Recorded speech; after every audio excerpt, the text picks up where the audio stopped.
Ay, naku mga kababayan. Bakit sa tuwing nakikita natin ito si Percival, palagi tayong kinikilabutan? Percival, na ang laging pinagsasabi mga kababayan ay taong bayan. Pinapahirapan taong bayan na makakuha. Pinapahirapan mo ang taong bayan na mag-adjust sa itsura mo. Ganyan na lang kami, Percival, para kami na lang ang mag-adjust. Kaya naman mga kababayan, napuno na si Senator Marcoleta dito sa pinagnangakgak nitong grupo ni Naakla na mga taga-akbayan, na aklayan, mga kababayan, na lagi nilang sinasabing taong bayan. Taong bayan ng kanyo. Bakit hindi nyo na lang sabihin na kayo? Lagi nilang ini-invoke ang taong bayan mga kababayan. Gayong sila lang naman ang nagsabi niyan. Panoorin nyo po ha. Pag ginagamit nila yung salitang ang taong bayan. Ang taong bayan! Ngayon ay lumalaban. Lugi ang taong bayan. Kawawa ang taong bayan. Galit na ang taong bayan. Yun pala sila lang mga kababayan. Yan, laging ganun san eh. Taong bayan, taong bayan. Hindi. Sabi niya, mga taong ngiwi. Aklayan. Mga taong tik-tik. Baka ganyan. Hindi yan ang gusto ng taong bayan. Yan, hindi yan. Ang tamang salita doon. Yan ang gusto ng akbayan. Akbayan na mga aklayan mga kababayan. Itong grupo ni Percival mga kababayan, no? Kung magsama-sama yan sila mga kababayan, Diyos ko. Parang magcha-champion na sa Halloween costume mga kababayan na walang gasto sa costume. Tsura lang nila. Percival, Cheljokno, si Llamas mga kababayan. Si Virus, yung sina Eta Rosales, Diyos ko. Mahabagin. At marami pa sila mga kababayan. Na kung gaano ka sama ng kanilang ugali mga kababayan, ganun din kasama ang kanilang mga mukha. Sila lang naman yun eh. Taong bayan, hindi. Taong bayan! Kapag kaya nga dapat palitan nila yung ginagawa. Hindi, lugi ang taong bayan. Lugi si Percival. Hindi yan ang gusto ng taong bayan. Galit ang taong bayan. Hindi, ganito yan. Lugi ang akbayan. Lugi ang aklayan. Hindi yan ang gusto ng akbayan. Di ba? Ayaw ng akbayan ng mga aklayan. Galit ang akbayan. Galit ang mga isang bayan. Isang bayag. Isang bayan, Ayun, nagsama-sama na silang babangag muli, mga kababayan. Isang bayan, isang bayag. One Ball University, one ball, isang bola. Isang bayan, yan. Yung one sambayan at akbayan. One sambayan, isang bayag. Pareho lang naman kayo ng kalagayan. Mayorya, higit. Ayan na. Kaya pala, tumayo ang ating mga balahibo.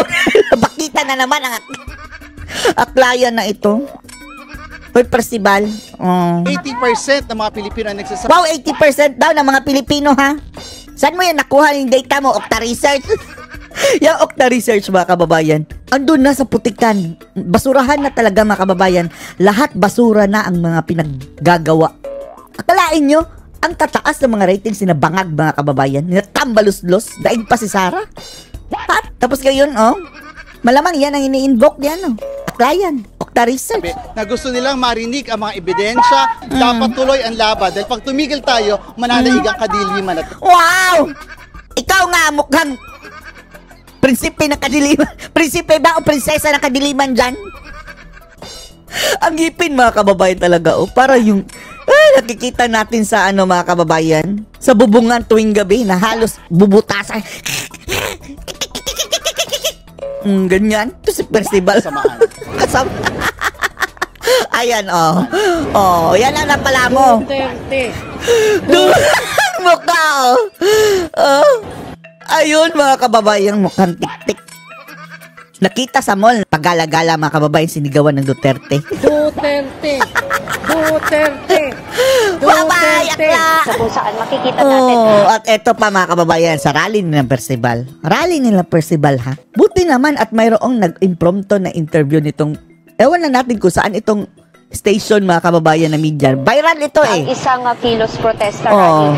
Ayun, kilos protesta nila Percival. Para po sa inyo po, ma'am. Nilapitan ng isang nakisali sa kilos protesta, mga kababayan. Bakit po naisipan mo ba? Ito pinaglalaban niyo po? Anong pinaglalaban? Para daw sa inspection Para daw ha, may daw pa. Para daw sa impeachment. Sara. Oh, ni Sarah. Sa impeachment po, kayo Oo. po ay hindi sang-ayon na ibinasura ng Supreme Court? Oh, hindi ka ba sang-ayon, nanay, sa pagbasura ng Supreme Court? Kaya ka nandito at nakikipag-rally, nakikipaglaban dahil nakibilang ka sa taong bayan na sinasabi ni Percivalis. Ewan ko po kasi sinama lang po ako eh. Sinama lang ako. Diyos ko. Ayan mga kababayan, yung mga nagrarally-rally dyan, wala talaga yung alam dahil, ewan na natin, malamang sa malamang, mayroon yang mga allowances mga kababayan. Sinama lang. Magdala ng placards, sigaw-sigaw, o easy money. May allowances eh. Imposible. Kasama lang nandyan, walang alam na ano. Tapos ipipilit nila na. So kung hindi binayaran yan, sinong gunggong mga kababayan ang sasama dyan sa rally hindi mo alam kung anong pinaglalaban mo? Kasi sinama lang po ako eh. Sinama lang. Pero halimbawa, Sen, ang nakasakdal ngayon, halimbawa, naging Vice President si Leila de Lima. Oo. Halimbawa, Isa pa. Oh, multiverse mga kababayan. Halimbawa lang naman si Saba ang naging Vice President at siya ang naging nasa kalagayan ni VP Sara. Baliktarin natin. Magre-reklamo ba kaya itong mga dilaw? Oh, hindi.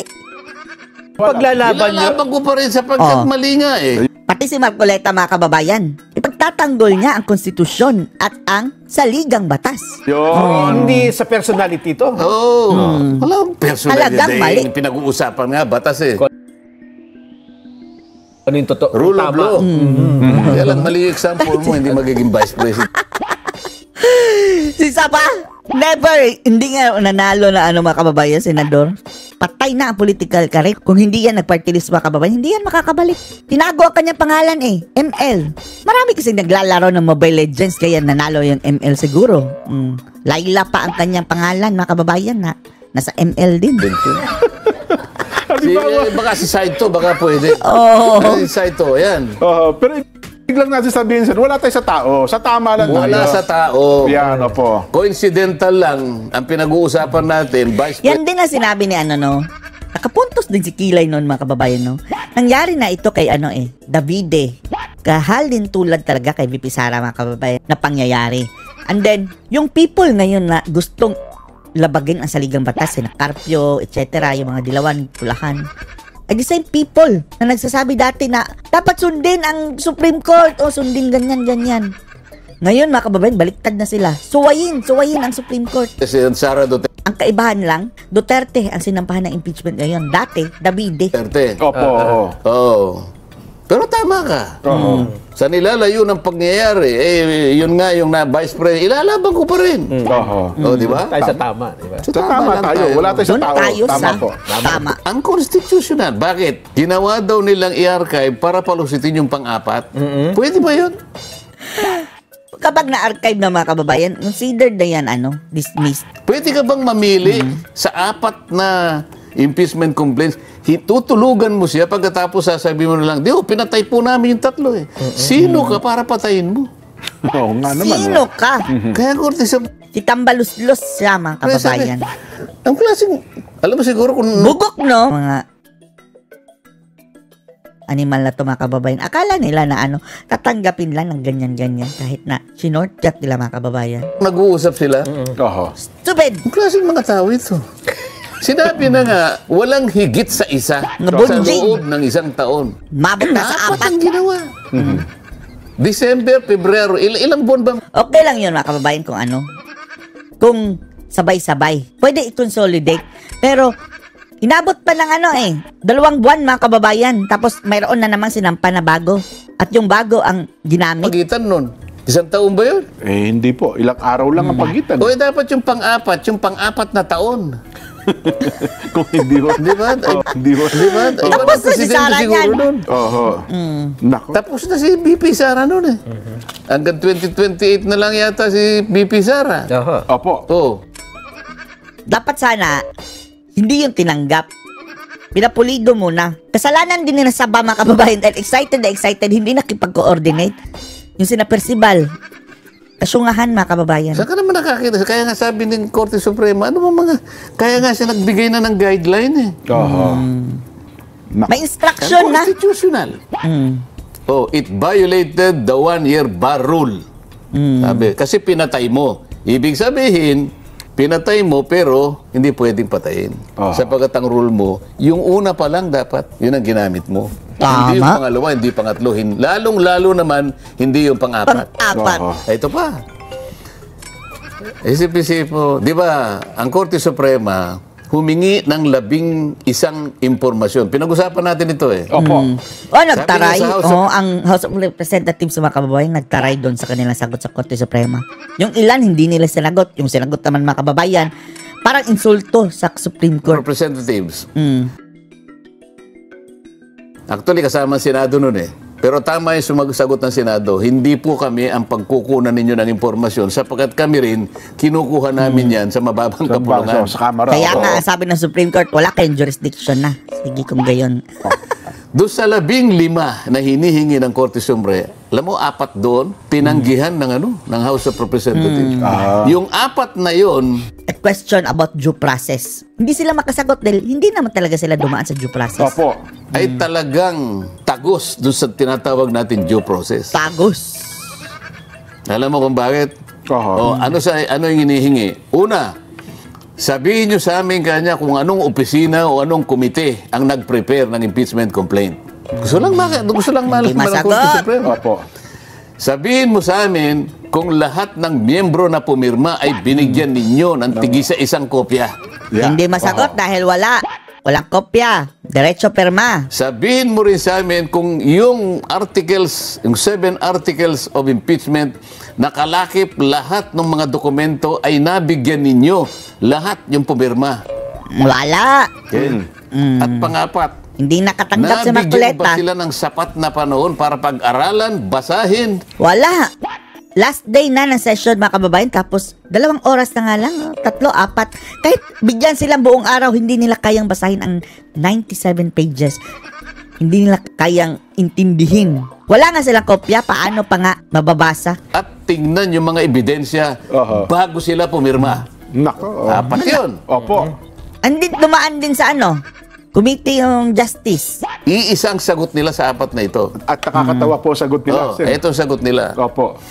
Ito pong 4 na hinihingi ninyo sa amin, kagalang-galang na Kagalang-galang. hukuman. With due respect. Pasensya na po kayo. Pero wala po kayong pakialam dito. Saan ka naman nakakita? Ayun, mga kababayan. Wala kayong pakialam dito.